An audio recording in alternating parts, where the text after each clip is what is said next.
Hello, welcome back to my channel. I am doctor Meena, practicing Pune, Maharashtra since more than 12 years. आज की video का topic है कि अगर आपके दांतों की रूट दिख रही है, जड़ दिख रही है, तो उसको कैसे ठीक किया जा सकता है और वो क्यों ऐसा दिख रहा है। तो आज इस वीडियो में मैं आपको कुछ ऐसी होम रेमेडीज भी बताने वाली हूँ जिनसे आपके दांतों की जो रूट दिख रही है वो ठीक हो जाएगी। एंड कुछ ट्रीटमेंट्स भी आपको बताने वाली हूँ कि अगर आपके ऐसी प्रॉब्लम है तो आपको क्या ट्रीटमेंट करना चाहिए। तो वीडियो में बने रहे। अगर आपको वीडियो अच्छी लगती है तो इसको लाइक, शेयर एंड सब्सक्राइब जरूर करिए। सो लेट्स का ऐसा दिखना, और इसको हम मेडिकली गम रिसेशन भी बोलते हैं। मसूड़ों का नीचे खिसक जाना एक मेडिकली प्रॉब्लम है, एक डिजीज है जिसको हम गम रिसेशन बोलते हैं। एंड ये बहुत ज़्यादा कॉमन है, ऐसा नहीं है कि बहुत कम लोगों को होता है, बहुत ही कॉमन है ये। इसके काफ़ी सारे कारण होते हैं। तो आज हम शुरू से स्टार्ट करेंगे। पहले तो हम बेसिक रीज़न क्या है इसके पीछे का वो जानते हैं, एंड उसके बाद वन बाय वन उसका ट्रीटमेंट ऑप्शन क्या है। इन रीज़न होता है कि पुअर ओरल हाइजीन, यानी कि अगर आपके दांतों की हाइजीन अच्छी नहीं है, मीन्स दांत साफ सुथरे नहीं है, तो वो सबसे बड़ा एक रीज़न होता है कि मसूड़े जो होते हैं, गम्स जो होते हैं, वो नीचे खिसक जाते हैं। तो जैसे कि आप ये फोटो देख रहे हैं कि नीचे के दांतों में मसूड़े नीचे खिसक जाते हैं एंड ऊपर के दांतों में मसूड़े ऊपर ऊपर चले जाते हैं।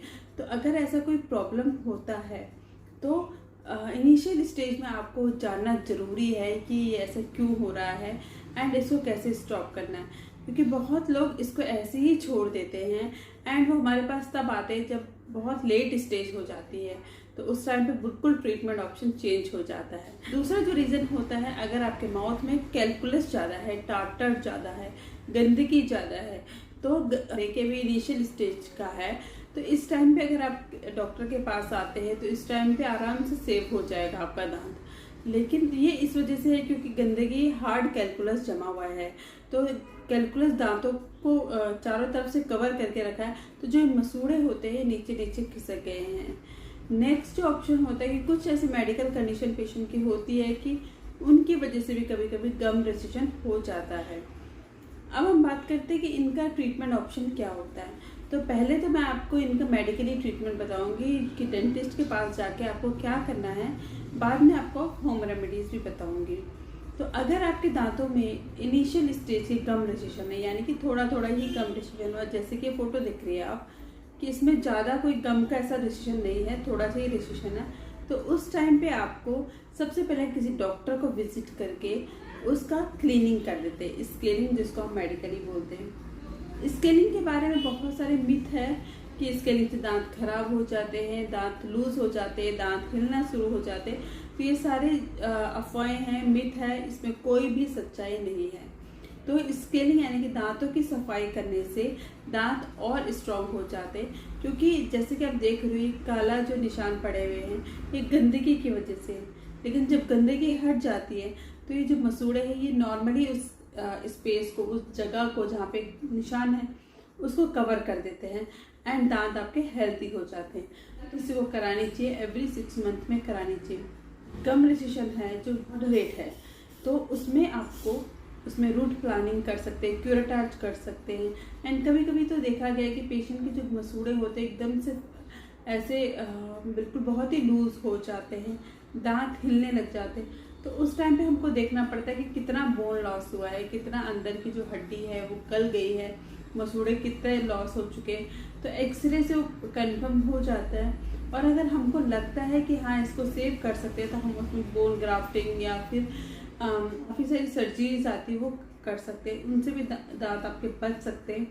लेकिन अगर ऐसा कभी कभी होता है कि पेशेंट के दांत बहुत ज़्यादा हिल रहे हैं, जो कि लास्ट स्टेज है, ग्रेड 3 मोबिलिटी हम उसको बोलते हैं, बहुत ही आराम से वो हिल रहा है दांत, तो उस केस में कुछ भी सर्जरी नहीं हो सकती, कुछ भी ट्रीटमेंट नहीं हो सकता।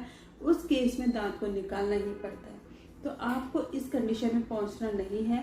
अगर आपके दांतों में इनिशियल स्टेज में भी थोड़ा सा आपको लग रहा है गंदगी है, कैलकुलस है, या फिर आपको दिखाई दे रहा है इस तरीके से, तो आप उसको तुरंत डेंटिस्ट को विजिट करके उसको सेव कर सकते। तो ये सारे ऑप्शन थे आपके गम रेसिशन को ठीक करने के। लेकिन अब हम बात करेंगे होम रेमेडीज की। होम रेमेडीज घरेलू उपाय मैं आपको कुछ बताऊंगी। तो जो घरेलू उपाय है वो सब एप्लीकेबल है अगर आपका इनिशियल स्टेज का गम रेजिस्टेंस है, यानी कि शुरुआत के टाइम का गम रेजिस्टेंस है, ज़्यादा डीप नहीं गया हो तो हम घरेलू उपाय कर सकते हैं।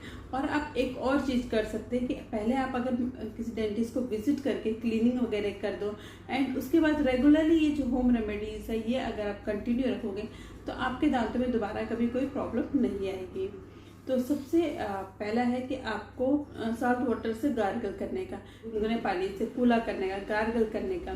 तो अगर आप ऐसा दिन में 2 या 3 बार करते हो, या फिर जैसा आपको लगता है कि आपने खाना खा लिया उसके बाद अब थोड़ा सा गुनगुने पानी में चुटकी भर नमक डाल के आप उसे कूला कर सकते हो, तो इससे आपका गम रेजिस्टेंस कम हो जाए।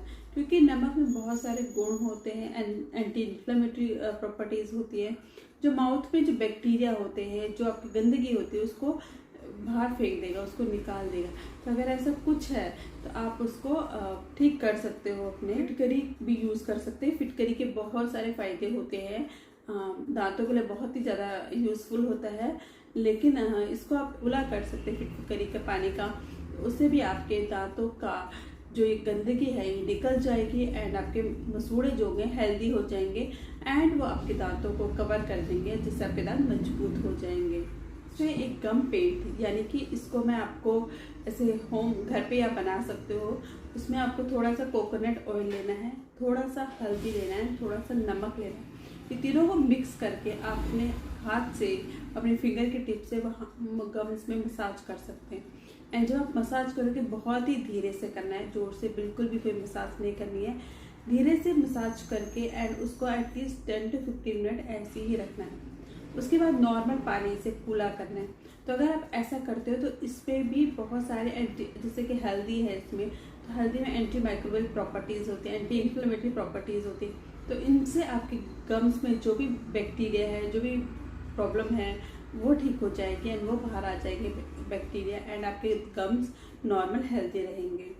नेक्स्ट है कि ऑयल पुलिंग करना। ऑयल पुलिंग मैंने काफ़ी बार बताया है आपको, लेकिन थोड़ा सा मैं आपको यहाँ पे फिर से बता देती हूँ कि ऑयल पुलिंग में आपको क्या करना है कि कोकोनट ऑयल आप यूज़ कर सकते हैं। थोड़ा सा 2 चम्मच कोकोनट ऑयल को अपने माउथ में लेके उसे कूला करना है, मीन्स उसको थोड़ा सा माउथ में रखना है। तो एटलीस्ट फॉर द 5 मिनट आप माउथ में रखिए एंड उसको फिर थूकिए। फिर दोबारा से आप ऐसे करें, तो ऐसा 2-3 बार आपको करना है एक टाइम पे। तो अगर आप ये रेगुलर अपनी हैबिट बनाओगे कि हाँ मुझे इतना टाइम अपने ओरल हाइजीन को देना है, तो आपके दांतों में कोई प्रॉब्लम नहीं होगी, आपके गम्स बहुत हेल्दी रहेंगे। तो ये सारी होम रेमेडीज थी जो आप ये ट्राई कर सकते हो, लेकिन ये तभी एप्लीकेबल है कि अगर आपकी प्रॉब्लम इनिशियल स्टेज पे।